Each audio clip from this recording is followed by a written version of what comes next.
मराठवाड्याचा दौरा जो मुख्यमंत्री आणि उपमुख्यमंत्र्यांनी केला तो भास होता, ढोंगीपणा होता, असं संजय राऊत म्हणतात. संजय राऊत काही बोलतात, आता दिवसभर बोलायला त्यांना काहीतरी विषय पाहिजेत ना.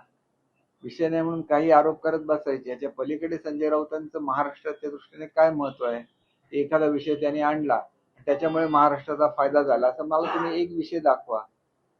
टीका करायची, टीकेमधून काही होत नाही.